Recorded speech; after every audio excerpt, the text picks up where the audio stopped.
Gunung Lawu. Gunung yang tinggi besar, berdiri megah di antara Jawa Tengah dan Jawa Timur. Gunung ini bukan hanya sekadar pemandangan alam yang menakjubkan, tetapi juga menyimpan banyak misteri yang belum terpecahkan. Tempat ini keramat, diselimuti kabut tebal dan cerita-cerita mistis. Kabut yang menyelimuti gunung ini seolah menyembunyikan rahasia-rahasia kuno yang menunggu untuk ditemukan. Orang-orang yang mendaki gunung ini suka berbisik tentang makhluk halus. Mereka percaya bahwa makhluk-makhluk ini adalah bagian dari alam gaib yang menjaga keseimbangan di gunung. Katanya, makhluk halus ini adalah penjaga gunung, penguasa hutan yang lebat dan jurang yang curam. Mereka menjaga agar manusia tidak merusak keindahan dan kesucian tempat ini. Di antara banyak cerita mistis, ada satu yang paling terkenal, Pasar Setan. Pasar ini menjadi legenda yang menakutkan bagi para pendaki. Pasar ini gaib, hanya muncul di waktu-waktu tertentu. Tidak ada yang tahu pasti kapan dan di mana pasar ini akan muncul. Konon, pasar ini tempatnya makhluk halus berjualan. Manusia biasa dilarang masuk.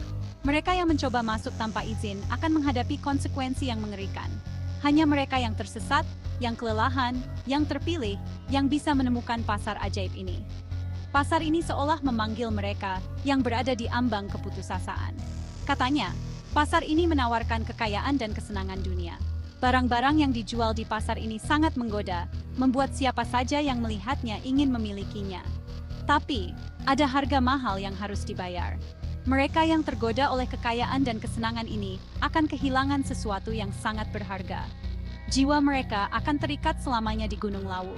Hilang dari dunia manusia, mereka menjadi bagian dari legenda yang menakutkan ini.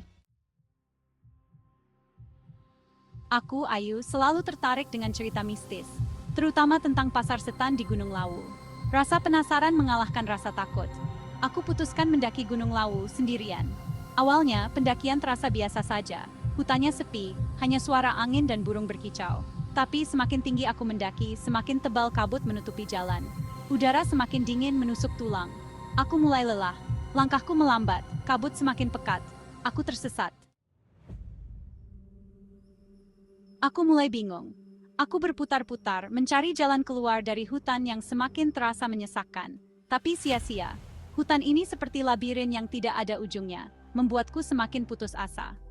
Tiba-tiba, samar-samar, terdengar suara gamelan dan keramaian, seolah-olah ada kehidupan di tengah hutan ini. Suara itu semakin jelas. Musik tradisional Jawa mengalun indah, mengisi udara dengan melodi yang menenangkan. Sepertinya memanggilku untuk mendekat.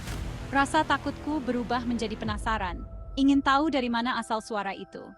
Aku berjalan menuju sumber suara, berharap bertemu dengan pendaki lain atau mungkin menemukan sesuatu yang tak terduga. Sebuah jalan setapak muncul di antara pepohonan, seolah-olah menunjukkan jalan keluar.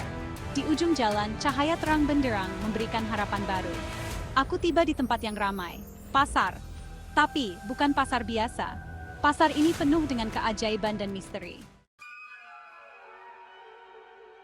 Pasar itu hidup, kios-kios berjejer rapi. Lampu minyak menerangi lapak-lapak yang penuh dengan barang dagangan. Kain sutra berkilauan, perhiasan emas berkilau, makanan lezat terhidang. Aroma dupa dan bunga melati memenuhi udara. Tetapi ada yang aneh. Semua penjual dan pembeli berwajah pucat. Mata mereka kosong, tanpa ekspresi. Mereka bergerak seperti wayang, kaku dan tanpa suara. Aku merasakan hawa dingin menusuk tulang. Bulu kuduku merinding. Suara gamelan semakin keras. Maeda Moldisa. Musiknya indah, tapi terasa singbes. Seorang nenek tua duduk di depan kios penuh makanan. Nasi gurih, sate yang menggugah selera, buah-buahan segar. Semua tampak begitu nyata dan lezat. Mau coba, Nduk? Suaranya serak, memecah kesunyian. Semuanya gratis di sini. Aku menggeleng, rasa curiga semakin kuat. Ada yang tidak beres. Tiba-tiba seorang pria tinggi besar menghadangku. Wajahnya mengerikan, mata merah menyala. Dia mencengkeram tanganku.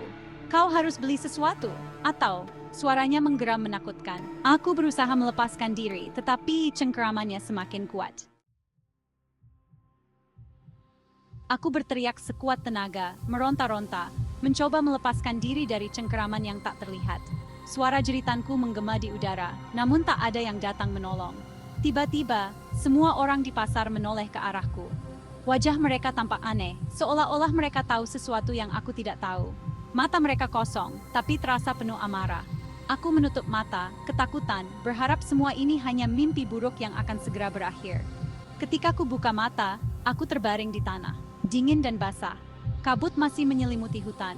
Pasar itu lenyap, seolah-olah tak pernah ada. Hanya ada hutan sunyi dan suara angin. Apakah itu mimpi buruk? Atau kenyataan yang tak bisa kujelaskan? Ataukah aku benar-benar masuk ke pasar setan?